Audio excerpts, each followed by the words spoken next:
Hey y'all, welcome to AllieCat Customs. For today, I'm going to show you all the inner workings of a lunchbox style locker, as well as how to install it in your axle.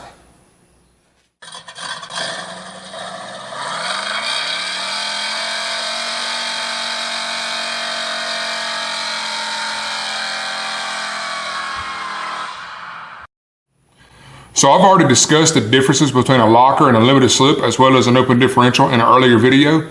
But since I had this axle pulled apart and I had this locker pulled out of it, I wanted to show you all the inner workings of how a locker actually works now that I have all the pieces pulled out. And this is a lunchbox style locker, which is different from a full carrier locker because this is what comes in the kit when you buy it. This uses the stock open differential carrier, which has the ring gear attached to it right here. And it's different from a full carrier locker because on a full carrier locker, they come with a actual aftermarket carrier that is a lot stronger and a lot more robust to handle more abuse. So your full carrier lockers are for a lot of abuse. They're a lot stronger than this is, but they cost a little more than twice what this does. I bought this Spartan brand lunchbox style locker for about 250 bucks. And a Detroit locker or a Yukon Grizzly full carrier locker would be closer to 600 bucks just for the locker itself.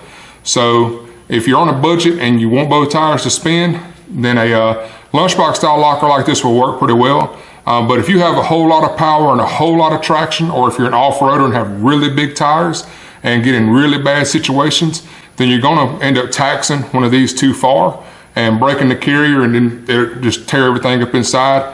So you got to pay attention if you're going to run a really large tire or have really big engine and sticky tires. You're really going to push a lunchbox style locker too far.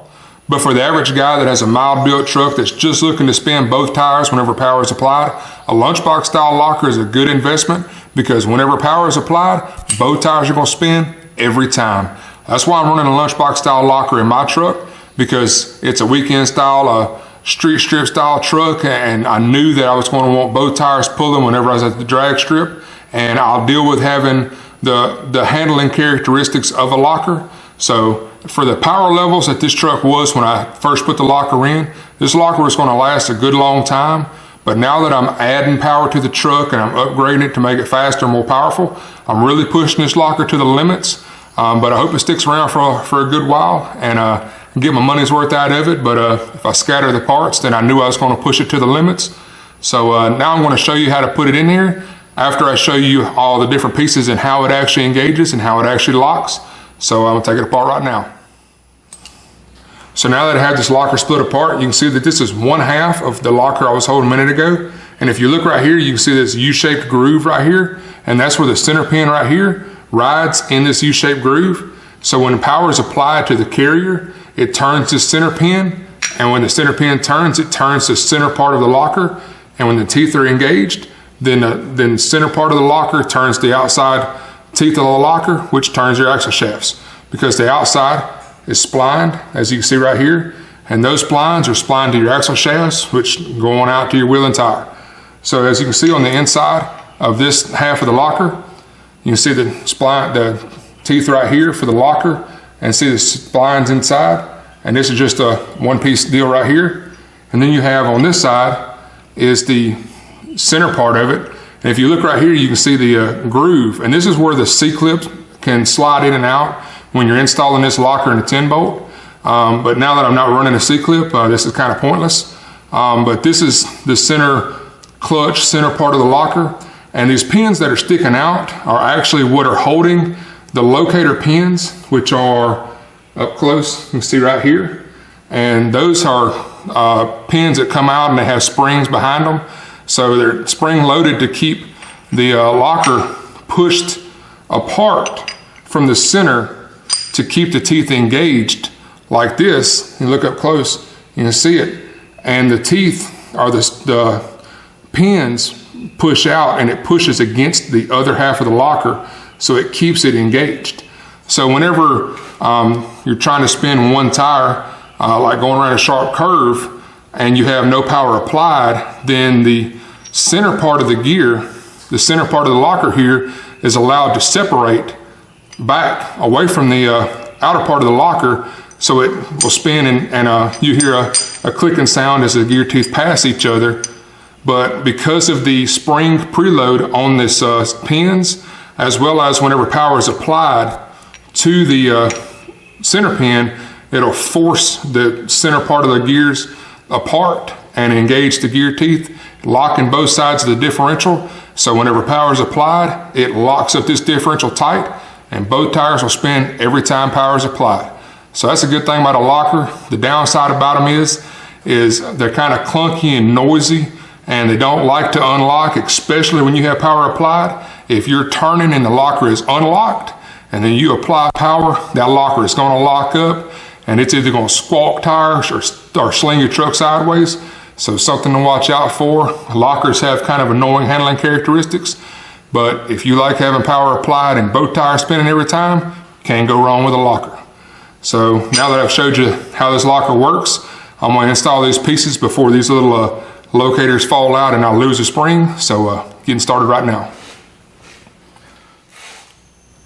So if you're thinking about running a lunchbox style locker, one thing to make sure of is that you have an open differential carrier to start with. If you have a gov lock or any type of limited slip differential, a lunchbox style locker will not fit in the carrier. So you have to make sure of first that you have an open differential. So pull the cover off, make sure that you don't have a busted gov lock or some type of wore out limited slip. And if you have an open differential, then you can go ahead and buy the kit and start installing it. So right now, I have nothing inside my carrier, but if you was about to install one of these and getting ready to install the locker, so you pull the cover off and you'll be able to see the spider gears inside the carrier here. So in order to pull the spider gears out to get to this step right here, you have to first remove this center pin right here. And what you do is you rotate the carrier around, and then you pull the bolt out right here that holds the center pin in. You pull that bolt out, and then the center pin can slide out of the carrier. So once you get that part of it done, then you can rotate the carrier around like this.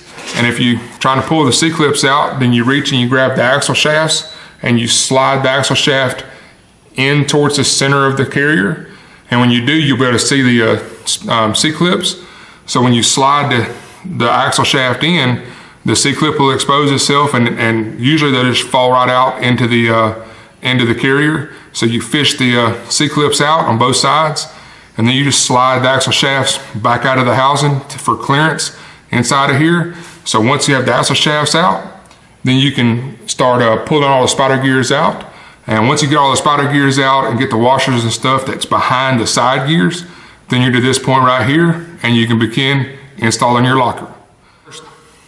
So the first step is installing the side gear like this, and you just slide it inside the carrier, and it fits inside the side of the housing. Trying to fish it in blind doesn't work all the time. So you can see it installed right here. And the next step is to install this side piece of the gear right here. And you can see it again up close. If I can get the angles right, you can see that these pins right here are holding in these spring-loaded pins right here. And on the opposite side is an indentation right here, and that's for the other side's spring-loaded pin to get captured right here. So it kind of locates the center part of this gear. And on the other side, of course, you can see the gear teeth, and then the little gap right there where the C-clip comes out. This style is actually kind of weaker than non-C-clip versions. So see how well that holds up with all the power applied to it. But you very, very carefully install this in without bending or knocking one of these pins out, because you lose one of them pins and one of them springs, you're gonna be very mad trying to find it. So fish it in there real easy.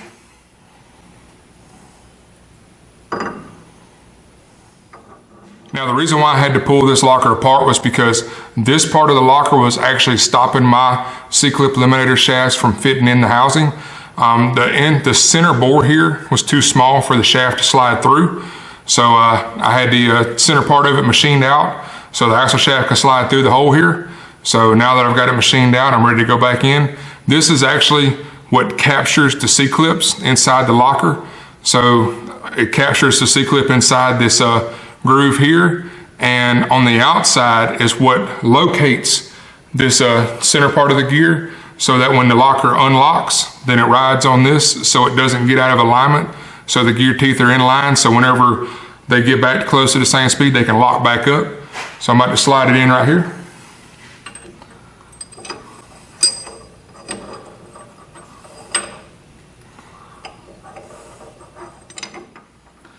And then you just double the process up. You install this side gear into the other side, taking care not to knock the other parts loose.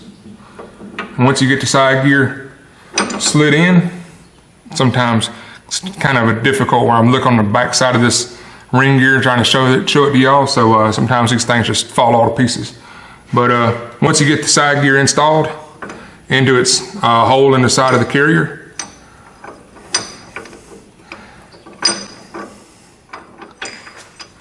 now that I have both sides installed, it's time to fish this side in, and so it's the last side to slide in.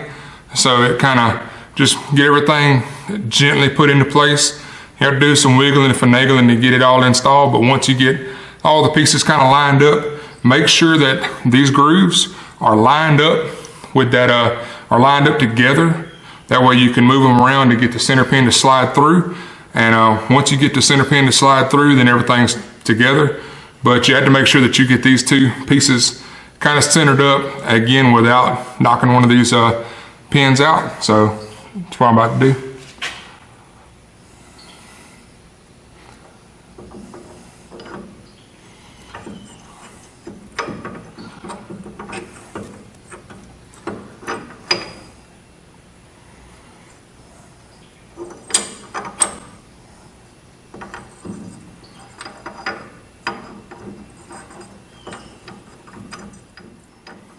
So once you get all four of the pieces put inside, then it takes a little bit of lining everything up to be able to get the center pin put through it. So be prepared to kind of wiggle and finagle everything around. But once you get the side gears lined up on both sides, then you can slowly ease the center pin through. You rotate the carrier around so you can see in there. And then you can kind of just wiggle everything around and get the center pin started, and then kind of wiggle it around until it gets in, and you'll have everything kind of pushed out where it's supposed to go. So that's what I'm about to do right now.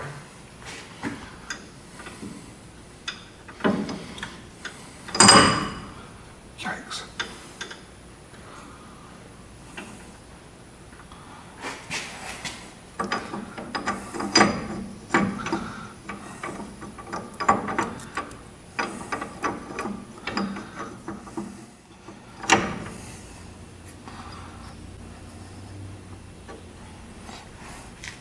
And once you got the center pin slid into place, then you can go ahead and put the center bolt back in to hold the center pin in place, and then rotate the carrier around so you can see to get the all the pins out, and just inspect and make sure everything's lined up square. So about to bolt this up and then rotate the carrier.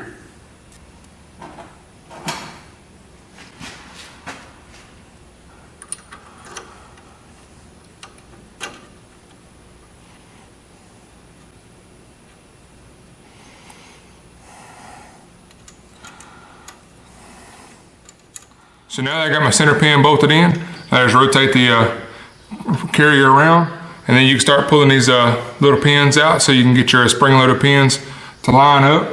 Now that I have the everything's lined up on the locker, so now I can go ahead and pull these pins out, make sure that the pins engage with the opposite sides. So about to start pulling the pins out right now. Also save these pins when you pull them out. It comes in a little baggie in the kit. So it has a couple extra springs in it too. So save these pins, because you never know, you may need them again, just like I did. I've had this locker installed over a year, and I kept the bag, kept it in my toolbox, and I used the pins to pull this locker out, and I made it a whole lot less of a headache than what it would have been without them. So make sure you keep up with them pins. So I'm about to dig them out right now.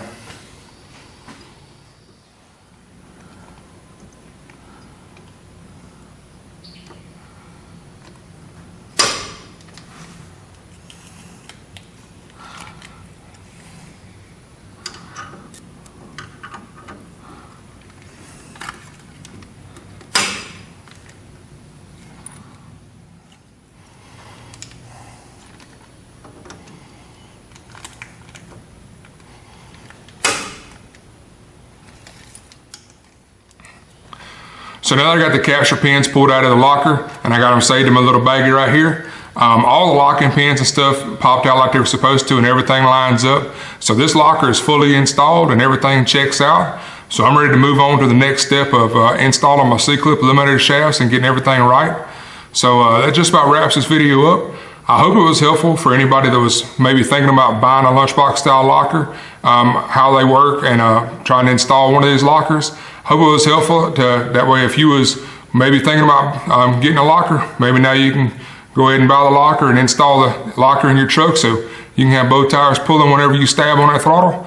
So if you like this video and you want to see more like it, be sure to like and subscribe at the bottom of my page and keep on coming back for more, because I have a whole lot more projects to do on this truck, getting ready for cruising the coast in October. So hope to see y'all come back for more, and hope y'all keep checking out here at AllieCat Customs.